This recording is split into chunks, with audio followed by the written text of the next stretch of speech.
বন্ধুগণ নমস্কার, welcome to Sitanshu global politics. আমি শীতাংশু বলছি। তুর্কি, সৌদি আরব ও পাকিস্তান এই তিন দেশ কদিন আগে একটা যৌথ প্রতিরক্ষা চুক্তি স্বাক্ষর করেছে। এই যৌথ প্রতিরক্ষা চুক্তিটা তাদের একটা কালেকটিভ ডেটারেন্স বলা হচ্ছে, অর্থাৎ একটা দেশের সঙ্গে অন্য দেশের যদি যুদ্ধ হয় এবং একটা দেশ যদি আক্রান্ত হয়, সেক্ষেত্রে অন্য দেশ নিজের দেশে আক্রমণ বলে ধরে নেবে। এখন এইটার পিছনে কারণটা হচ্ছে যে ন্যাটোর একটা এরকম ক্লজ আছে। ন্যাটো হচ্ছে আমেরিকা বৃহত্তর শক্তি হিসাবে, আর ইউরোপিয়ান ইউনিয়নের দেশগুলো একসাথে মিলিয়ে এই চুক্তিটা করেছে। তাতে একটা ক্লজ 5 আছে, সেই ক্লজ 5-এ এই যে বিবরণটা কিন্তু দেওয়া আছে। তো বিষয়টা হচ্ছে যে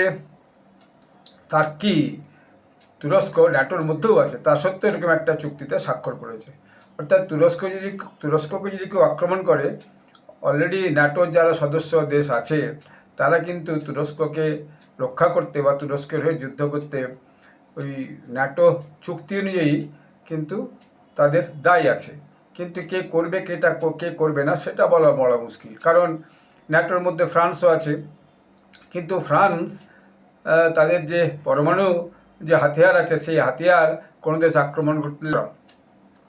তো এটাকে অনেক ক্ষেত্রে বিভিন্ন সাংবাদিকরা ইসলামিক ন্যাটো, এখন এটা এদের হাজার বছরের পুরানো একটা যে সমস্যা ছিল, সেই সমস্যার কারণে ছিল, সেটা ভিন্ন বিষয়, আমি সেটা যাচ্ছি না। কিন্তু দেখছিলাম ভারতের যে সাংবাদিকরা তারাও কিন্তু এই বিষয়টা বলছে এবং বিশ্ব সাংবাদিকরাও এই বিষয়টা বলছে, তাই আমি সামান্য একটু মাত্র এটা আপনাদেরকে ইঙ্গিত দিলাম। এখন মিশর যে এখান থেকে অনুপস্থিত হয়ে গেল, তার কারণটা কি, সেটাই এখন বড় ব্যাপার। এরা কিন্তু চেয়েছিল যে যে যে চুক্তি হয়েছে তিন দেশীয়, তারা চেয়েছিল মিশরেতে যোগ দিক, কিন্তু মিশরেতে যোগ দেয়। তিনি জানিয়েছেন যে বৃহত্তর আঞ্চলিক চার কাঠামোর আওতায় প্রাথমিক আলোচনাগুলোতে মিশর অংশ নিয়েছিল।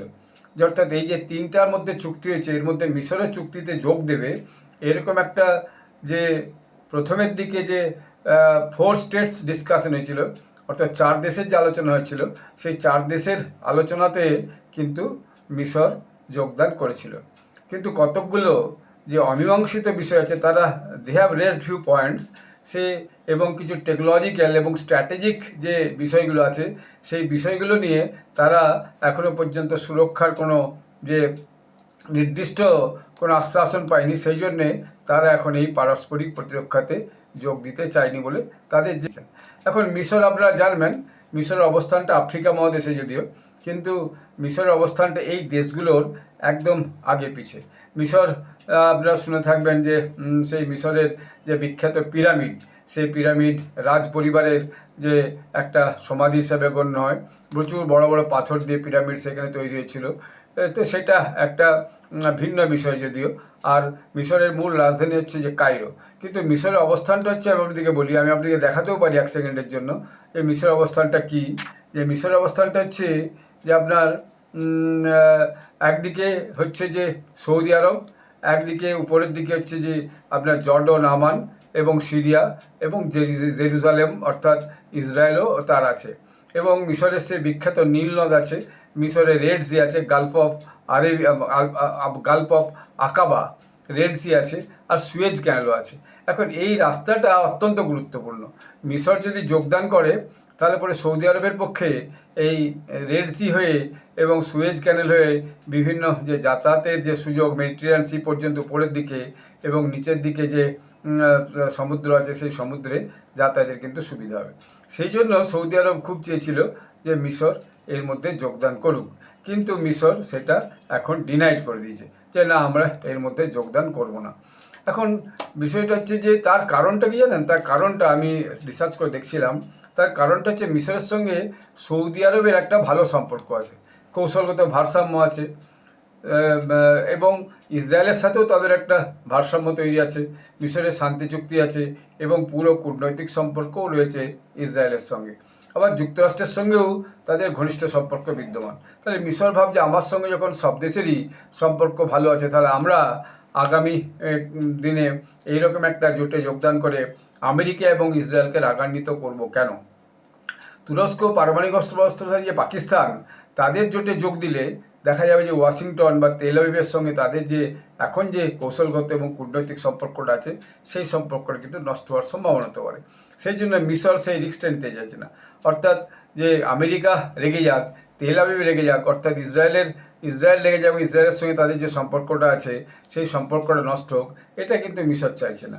আসলে এই যে মানে আঞ্চলিক মেরুকরণ, এই আঞ্চলিক মেরুকরণটাকে এড়াবার জন্যই মিশর যে নির্দিষ্ট আঞ্চলিক বলের সাথে যে ফর্মালি যুক্ত হওয়া থেকে নিজেকে কিন্তু সতর্ক রেখেছে এবং নিজেরা এখনও যুক্ত হয়নি। প্রাথমিকভাবে তারা যে আলোচনাগুলো হয়েছিল 4 দেশেরই, তাতে তারা রাজি হলো। পরবর্তীকালে তারা ভেবে দেখেছে যে না, আমার এই গ্রুপের সঙ্গে আমাদের যোগদান করলে অসুবিধা আছে, এবং যে উপসাগরীয় দেশগুলোর সঙ্গে যে আঞ্চলিক শক্তির ভারসাম্য তার অলরেডি আছে, আমি বললামই।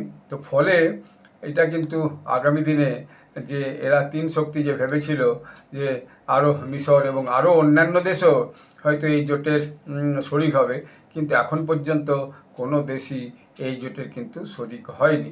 এবং তুর্কির কর্মকর্তা যারা, তারাও বলেছেন যে এই যে টেকনিক্যাল বেশ কিছু বিষয় আছে, এই টেকনিক্যাল বিষয়গুলো যেগুলো মিশর রেজ করেছে, সেই বিষয়গুলো যদি আগামী দিনে সমাধান হয়, তাহলে হয়তো মিশর যোগদান এতে করতেও পারে। তো এটা একটা প্রশ্নচিহ্ন যে মিশর আগামী দিনে যোগদান করবে কিনা, তারা কী স্পেসিফিক টেকনিক্যাল ইস্যু তারা মানে তুলেছে, এবং কী ধরনের যে স্ট্র্যাটেজিক ইস্যু তারা তুলেছে। তো সেই যে স্ট্র্যাটেজিক ইস্যুগুলো, সেই কৌশলগত যে বিষয়গুলো এবং টেকনিক্যাল ইস্যুগুলো যদি সমাধান না হয়, তারা এতে যোগদান করবে না। অর্থাৎ বুঝেছে এরা যে এরকম কোনো জোটে যোগদান করলে আমাদের যে আশপাশের দেশগুলোর সঙ্গে সম্পর্ক আছে, বিশেষত যে ইসরায়েল এবং আমেরিকার সঙ্গে যে সম্পর্ক আছে, সেই সম্পর্কে হচ্ছে একটা ব্যাঘাত ঘটতে পারে। ফলে আমাদের এই জোটে এই মুহূর্তে না যায় ভালো, এই বলে তারা বিষয়টা এড়িয়ে গেছে।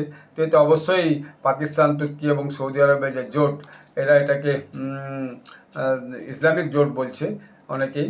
তো এই জোট থেকে তারা নিজেদেরকে বিরত থাকার জন্য মিশর, এদের কাছে কিন্তু এটা একটা ধাক্কা। এবং যে মধ্যপ্রাচ্যের যে সমস্ত দেশগুলো আছে, ইউএই বলুন, কাতার বলুন, কুয়েত বলুন, বাহারিন বলুন, এই দেশগুলো যে আছে, এরাও কিন্তু এখনও ফর্মালি এই যে জোট হয়েছে, এই জোটের সাথে কিন্তু যুক্ত হয়নি। অনেকে বিশ্বাস নেই কারণ দেখুন, পাকিস্তানের সঙ্গে সৌদি আরবের একটা জোট অলরেডি ছিলই, কিন্তু যখন ইরান থেকে আক্রমণ হচ্ছে সৌদি আরবের উপরে, বা হুথি যখন আক্রমণ করেছে সৌদি আরবের উপরে বা সৌদি আরবের জাহাজের উপরে, তখন কিন্তু পাকিস্তান তার জন্য কিছুই করে। পাকিস্তানের বিশ্বাসযোগ্যতা কিন্তু অনেক কম, যদিও পরমাণু শক্তিধর দেশ, সেই জন্য তারা থেকেছে, কিন্তু পাকিস্তানের বিশ্বাসযোগ্যতা সেই অর্থে কিন্তু এই মুহূর্তে নেই। এবং এই জোটের জন্য যে আমেরিকার একটু ক্ষুণ্ণ হয়েছে, সেটা অবশ্যই বোঝা যায়, কারণ এতে আমেরিকার যে প্রভাব ছিল এইসব দেশগুলোতে, যে নিজস্ব বেস ছিল, সেই বেসগুলো যে গুরুত্ব, সেই গুরুত্বটা আগামী দিনের জন্য কমে যাবে। এবং আমেরিকাও আস্তে আস্তে হয়তো এই বেস রাখবে কিনা সেটাও আমেরিকাও ভাববে। তবে আমেরিকা বেসগুলো না রাখলে এইসব দেশ থেকে যে বিশাল পরিমাণ টাকা আমেরিকা পায়, সেটা তাদের বন্ধ হয়ে যাবে। এটা একটা কিন্তু মস্ত বড় ব্যাপার। ফলে আগামী দিনে এই জোটের ভবিষ্যৎ কী হয় সেটাই দেখা, এবং সেটা দেখা মানে সেই টেস্টটা হবে যদি কোনো কারণে ইরান থেকে বা ইয়েমেনের যে সানা থেকে যে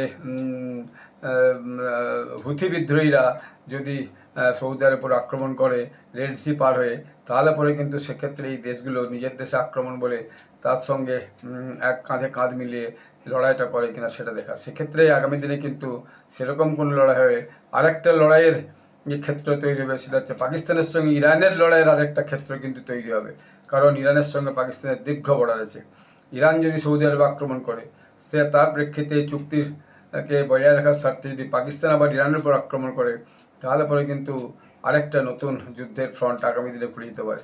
সবাই এই বিষয়টাকে নিয়ে খুব চিন্তায় আছে, এবং তুরস্কের থেকে কী লাভ হবে সেটা বলা মুশকিল। তুরস্ক হয়তো ভয় করছে যদি কোনো কারণে ইরানকে পরাজিত করার পর ইসরায়েল যদি তুরস্ককে আক্রমণ করে, সেটা তাদের একটা ভয় আছে যে ইরান যে প্রজেক্ট, সেই প্রজেক্ট যদি ইসরায়েল আমেরিকা সফল হয়ে যায়, কোনো কারণে সেখানে রেজিম চেঞ্জ করতে পারে এবং IRGC যদি পরাজিত হয়, সেক্ষেত্রে তারপরে তারা হয়তো ইসরায়েলও তুরস্কের উপর আক্রমণ করতে পারে, সেই ভয়ের জন্য এরকম একটা যে চুক্তিতে তুরস্ক হয়তো স্বাক্ষর করেছে। যদিও তুরস্কের ন্যাটোর সঙ্গেও সদস্যপদ আছে, ফলে আগামী দিন এই অঞ্চলে এই যে জোটটা হয়েছে, এই জোটটা কিন্তু পরিস্থিতিটাকে আরেকটু জটিল করে তুলেছে। অর্থাৎ কূটনৈতিক যে ভারসাম্য, সেই কূটনৈতিক ভারসাম্যে একটা কিন্তু বিশেষ পরিবর্তন আগামী দিনে হওয়ার সম্ভাবনা আছে, এবং সেক্ষেত্রে সবাই কিন্তু বিষয়টাকে নিয়ে খুব চিন্তায় পড়েছে এবং আলোচনা করছে যে এই বিষয়টা বিভিন্ন দেশি বিদেশি মিডিয়া সর্বত্র এই যে চুক্তিটা, ত্রিদেশীয় চুক্তি, এই চুক্তি নিয়ে আলোচনা চলছে। বিভিন্ন যে আপনার অ্যানালিস্ট আছেন, ওয়ার অ্যানালিস্ট বলুন বা জিওপলিটিক্যাল অ্যানালিস্ট বলুন, তারা আরও গভীরভাবে যারা এসব নিয়ে ভাবেন বা চিন্তা করেন, তারা এসব নিয়ে প্রচুর লেখালেখি লিখছেন। আমি দেখছিলাম যে বহু লেখার মধ্যে বেরিয়েছে প্লাস পয়েন্ট কি মাইনাস পয়েন্ট কি, এর ভবিষ্যৎ কী হতে পারে, এবং ইউটিউবেও বিভিন্ন জার্নালিস্টরা এই বিষয় নিয়ে কিন্তু আলোচনা করছেন। তো let you wait and see কী আগামী দিনে হতে চলেছে। আগামী দিন প্রমাণ করবে এই জোট, এই ত্রিদেশীয় জোটের ভবিষ্যৎ কী, এবং এই জোট সাকসেসফুল হবে কিনা। কোনো একটা নতুন করে যুদ্ধ শুরু হলেই এই অঞ্চলে, অর্থাৎ ইরানের সঙ্গে সৌদি আরবের একটা যুদ্ধ যদি শুরু হয় বা কেউ কাউকে যদি আক্রমণ করে, তখনই এটার যে পরীক্ষা নিরীক্ষা সেটা হয়ে যাবে যে এই জোটের ভবিষ্যৎ কী, কে কীভাবে কাকে সাহায্য করে, কীভাবে তার প্রতিপক্ষকে নাস্তানাবুদ করলো, কি চুপ করে বসে থাকলো, সেটা দিয়েই কিন্তু প্রমাণ হবে। Unless there will be a further conflict between Iran and Saudi Arab, the test of this alliance will not be proved as such. এটাই আমার মনে হয়। আপনারা সবাই ভালো থাকবেন, ধন্যবাদ। আপনারা আমার চ্যানেলটি সাবস্ক্রাইব করবেন, কমেন্ট করে আপনাদের মতামত জানাবেন যে হোয়াট ইউ থিঙ্ক। আর জয় হিন্দ, বন্দে মাতরম।